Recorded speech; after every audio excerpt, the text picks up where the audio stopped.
So welcome back to the podcast. And in this week's episode, I'm going to be talking all about your ideal client and how you can find the right person, customer, business for you to sell successfully into. So let me start by going backwards, to focus on the point I make here and why this is so critical. I often get asked questions, and one of my biggest mistakes when I was my previous business was when I built it up. We had just over 4,000 clients in 40 countries. We worked really, really hard to build the business up, but we had customers across a range of markets. And I hear it a lot, actually, that people say to me, oh, well, we work with lots of different companies and lots of different clients, and I really enjoy the variation of working with lots of different people. And we're really good at working with so many different industries. We do not want to pigeonhole ourselves in working with an industry. And I get that totally. I get that. I understand totally that people don't want to pigeonhole themselves. I also get people saying to me that, oh, it's really risky. If I'd have gone just after the travel industry when COVID happened, my business would have been in trouble. And of course, focusing on certain industries has its risks with it. But there's one word I use when I talk to people about sales and marketing, which really matters more than any of the others, and why I think you do need to find an ideal client that you can work with to achieve goals and sales plans. And that's the word relevance. And why is that? Let me give an example of why that word is so important. So let's just give a scenario where someone picks up the phone to you right now and says, and let's say they're picking up the phone to me. Let's give some characteristics of me. I'm a man. I'm in between my 40s and 50s. I like sport. I drive an Audi car. I live in Somerset in the UK, and I'm over 6 foot. There you go. You've got a little bit. If you never met me, you've got a bit of a description about who I am right now. But so let's just say someone comes on the phone and tries to sell to me, I don't know, something related to Formula One. Okay, so I'll be honest with you, I have no interest in Formula One whatsoever. It doesn't interest me one bit. So if someone comes on the phone and says to me, hi, you're a man, most men like Formula One, we want to sell you Formula One, I'm going to go, not interested, thank you. And even if they keep talking at me and engaging at me and trying to keep saying, wow, the reason why Formula One is so good, it's good for your business, is because you should do hospitality. Let's say they're going to sell me hospitality. The reason Formula One is so good is because you can do this, this, and this, and people love it. I'm going to still go, thanks, but I'm not interested because I don't enjoy Formula One. It's not relevant to me. It's not something that I would even consider. So anyone trying to sell that to me will fail. Now, if someone got on the phone to me, though, and said, oh, hi, James, we know that you're a business owner based in Somerset, over 6 foot. And we've been talking to other people similar to yourself about some solutions for business men over 6 foot that live in Somerset that drive Audis. And we'd really be interested in selling that solution to you because we think people in your position have problems with X, Y, and Z. And I don't know what the problems of a 40 to 50-year-old man living in Somerset with driving an Audi over 6 foot would be. But if there was a problem, then I'm going to be more intrigued and go, okay, well, hold up a sec, that's me. Okay, that's interesting. So what is it you do specifically for me? And as human, the reason this is so critical is sales is very much, people say to me, can I sell anything to anyone? They can sell ice to the Eskimos. And I say to people, well, if the Eskimo doesn't have a major problem or isn't looking on the lookout for a solution for ice, then the chances are you can't sell that to someone. Just because you've got the gift of the gab, as someone says, or they've got a great way of talking, doesn't mean to say that someone automatically is just going to fall down in front of you and buy that service or product.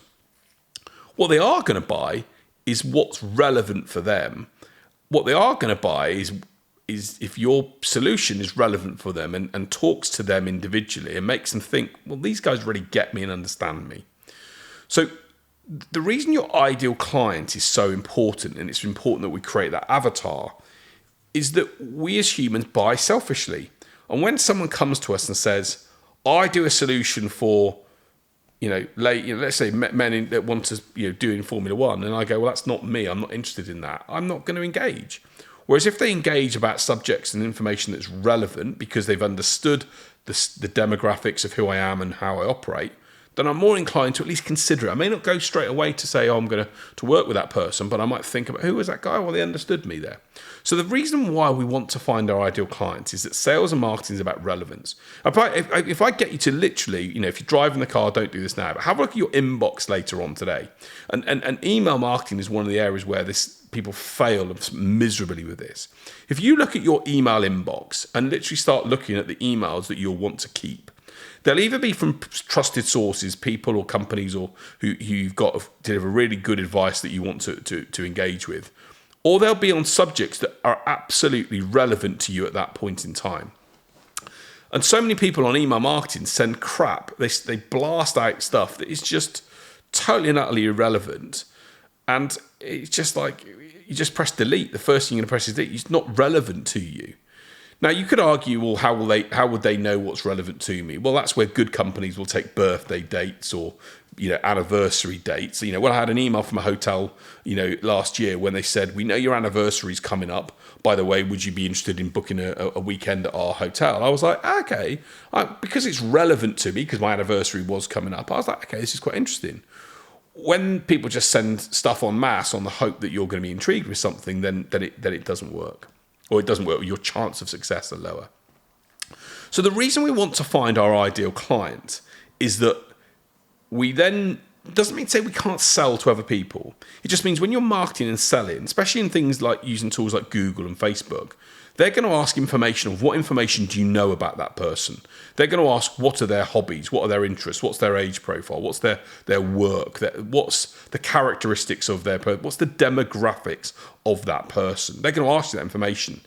And feel free to try this, by the way. If you don't know that information and you just want to be general, feel free to let Facebook and Google and LinkedIn or wherever you're doing your ads, Twitter, burn your money, because they will burn your money all day, every day, because they can. That's how these companies became so rich, if you are untargeted and not relevant in your approach. Whereas if you become more focused and relevant and really start talking to a specific audience, then it's going to create that intrigue and that insight that makes people think, okay, this could be useful for me. So how do you find your ideal client? When people say, I don't know what my ideal client is, though, James, I've got loads of people who work in lots of industries. How do I know? Here are a couple of things to be able to look at identifying this. So the first thing is, and the best thing that I encourage people to do, is look at your existing customers right now and actually go through the list and write down your top 3 of your best customers that you absolutely love working with. I know in my head there are 3 companies that I will write down right now that I absolutely love working with. I'll give them time, I'll give them commitment. And why do I love working with them? I love working with them because they take my advice on board, they respect the role that I've got and understand the knowledge and experience they've got, they apply the advice they give, they pay their invoices on time, they're not overly demanding. There's a number of factors that make that company the best company for me to work with. And so I will give my all to them because they're in that position. Now, it doesn't mean to say that those companies are all in the same industry.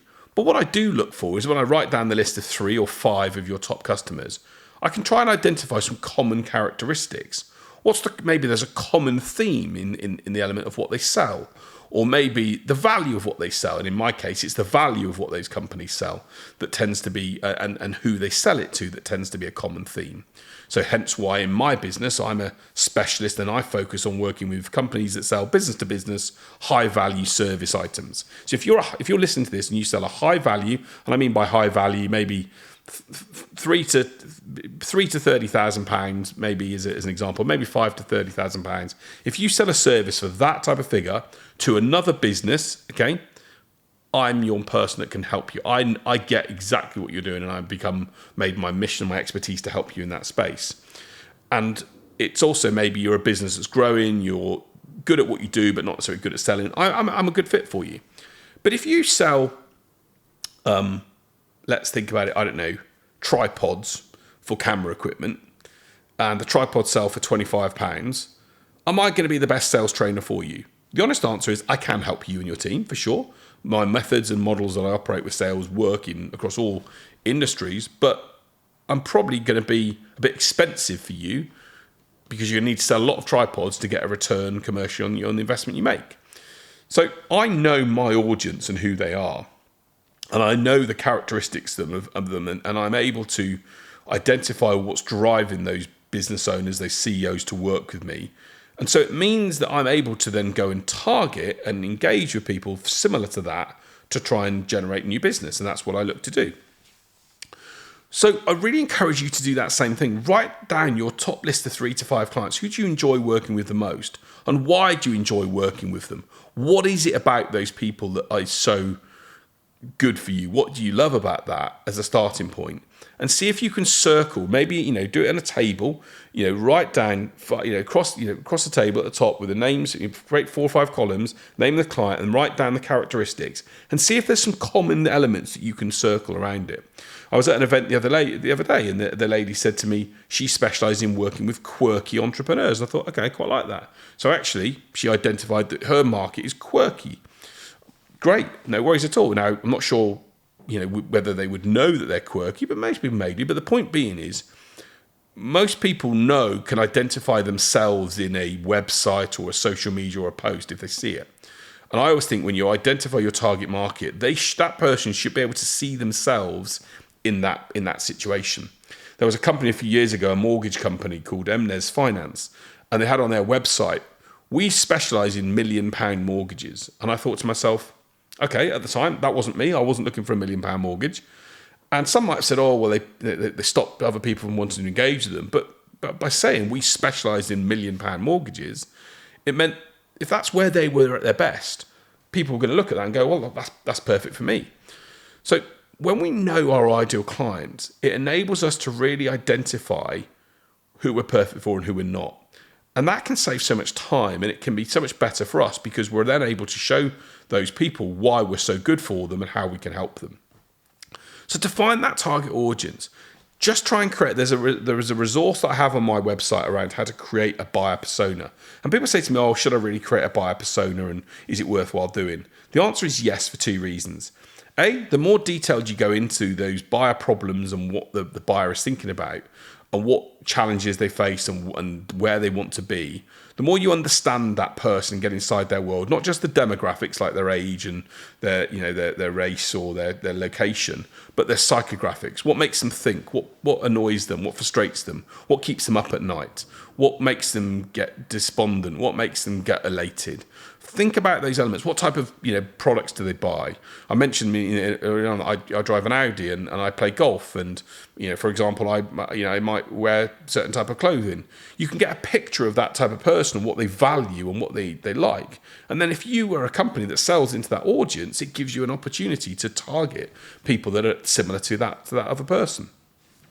So really dig into your ideal client base and who they are. Look at what you've already done with existing clients. And define that target audience. Spend a bit of time doing it. Because when you are then creating content, whether it's marketing content or whether it's sales content, if you have someone in mind that you can write for, the worst content comes out when it's not written for an individual. When I write I have inside my buyer's mind email newsletter that goes out, I'm thinking about an individual specifically that I'm writing for, who I've written down. It's an avatar that I've written down. And I'm writing those emails for that person. And it helps me write better emails because I'm thinking about what that person is thinking and how they're operating. And when you do this, you're able to get a better insight, and you can deliver better content and deliver better materials because you think and you know that person has that issue. And if you're not sure about information about these people, or you don't know, for example, what their circumstances are, then maybe go to some networking events, for example, or go write a survey, put a survey up online and see if people will complete it, or find out a little bit more about types of people and where they go for this. So, for example, if you're interested in trains, for example, if you sell a service to train spotters, then there are places you can go. There are types of people in that industry who love train spotting. So if your service is unique for train spotters, there's going to be a community of those people that hang out together that you can target and engage with. Now, I'm not saying that you're going to be guaranteed to sell, but when you start talking to train spotters, for example, they're going to be looking at experiences, things they haven't seen, trains they haven't seen, or, I'm guessing, I'm not a train spotter, but those will be the things that will be of interest to those people. And if you sell a service that helps them see a unique train, the chances are they're probably going to be interested in buying it for you because you're relevant to them and you're engaging with that audience about something that matters to them. So you've really got to be in a position where we dig in to understand that audience. And by the way, as I always say, does this mean that you can only sell to those people? No, it doesn't. If someone that comes to you from a different industry, a different area comes and says, by the way, can you help us? And are prepared to pay and invest in your services, great, work with them. No problems at all. But when you know your audience and specifically the challenges that they face, you're in a far better position to do business. And give an example, a client of mine at the moment, Tom from Trunk, brilliant company. They sell software that helps companies that manufacture houses in factories, and they are brilliant at helping those companies. And those companies and the people and the CEOs in those companies have a series of specific problems around quality and about productivity. And what they do is they talk to the audience about those issues. We know when you're trying to create this product in your factory, this is a problem for you, and therefore here's some information, insights, advice that can help you solve the problem. They get inside their buyer's mind. They know their buyer. They know what their challenges are. They're relevant to them. So therefore, they're able to open up conversations and dialogue because they're relevant. So I really encourage you to find, if you're in, let's say you're in a sales role and say, oh, James, how do I start building sales business? Do the same thing. Look at the last 3 or 4 deals that you've done and see where those clients were. Was there some common themes? Write down what the common themes were that were common to those clients, and actually go after people like that. Because, as I've said before in other podcasts, when you then start to go and talk to people about problems and desires of where they are, you're going to be in a far better position to get their attention. And once you've got their attention, that's going to make them think, okay, what is this? And okay, how does this work? And okay, this is interesting. And then when you then share some value and some insights and make them think and try and help them solve their problem and give them information to go and make their world a better place, they're going to go, okay, this is quite helpful, this is quite useful. And it's going to make them on sides for you. It's going to make them feel comfortable that you understand their world. And that's going to help them think, when it comes to buying a solution, it's going to think, well, does this person understand me and my business? Can they help me? Yeah, they can. Okay, maybe let's have a conversation. Then they're going to start looking at your social media or your website. And if they start seeing this great feeling about you as a company and a message on your website that says, we help X person solve X problem, and they go, wow, that's me, they're more inclined to actually go, wow, okay, this company is a good fit for me, and could I work with them? So finding your ideal client is important. But I have a document which I will share with anyone. But if you want to put in the comment section of the video or in the podcast, I will put a link to an avatar and how to create your ideal avatar document that I give away free of charge. Have a little link to that. If you want a link, we'll put the link into the podcast section below, in the comment section. Have a look as to how to create that avatar. And when you do, sales and marketing certainly becomes easier. It's far easier to target an audience that you can engage with, that you're perfect for, than you're not. And if that person then, or that company or that person knows it's them when they see your marketing materials, or when you speak to them and think, oh, that's me, I've got that issue, then you're going to be a step ahead of other people who are just generalizing anyone and everything. So final message, be something to someone, not everything to everyone. It doesn't mean to say you can't do business elsewhere, but if you're focusing on a target plan to get to where you want to be, the more specific you are, the better. Solve a specific problem for a specific audience, and you get rewarded afterwards. So I hope that's given you some insights into how to find that ideal client. Use those examples, use those tips I mentioned around looking at your existing customer base, who you enjoy working with. And remember, your ideal client should always have 3 factors to them. There's enough of them for you to hit your target. There's no point targeting tall men in Iceland or tall men in Mexico over 7 foot when there aren't many of them in that country or that area. There's got to be enough of them. They've got to be prepared to pay for what you do or the price that you charge, and you have to enjoy working with them to give your best. And if you know that you've got those 3 things in place, you can build a target market that you can do great business with. So look, that's it from this episode. I hope that's helped you. If it has, let me know. Let me know how you create an avatar that works for your business. I hope that's going to give you some insights into doing the right thing. But it will make a difference for your company and in what you sell if you can know your audience. You don't have to stay in that lane forever. You don't have to stay with that audience forever. But use it for a targeted campaign initially. It's going to help to get you where you want to be. So look, as I always finish off the podcast with a couple of inspirational stories, and I wanted to do a story of a guy called Manesh Mahendru. And Mahesh Mahendru was recovering from some knee surgery, and he was looking for some things to take off his mind. And he came across a challenge. And as you know, I love my challenges. He came across a world marathon challenge.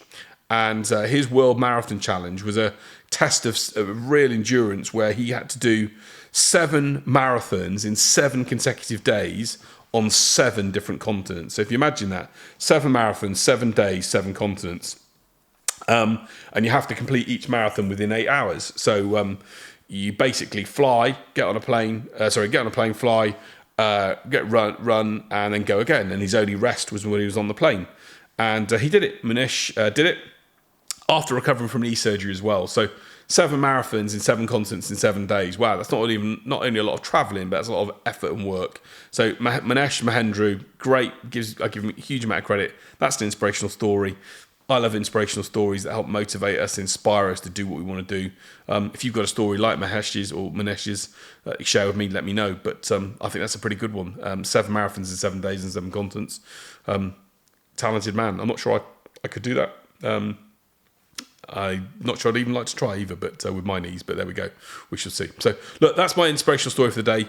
I hope it's helped you. I hope the insights in the podcast have given you some thoughts around how to create your perfect target client to help you move forward. If you've enjoyed the podcast, please like it and subscribe. Please share it with others so we get more people getting the results that we want them to have. But until next week, have a great week and I'll see you soon. Take care.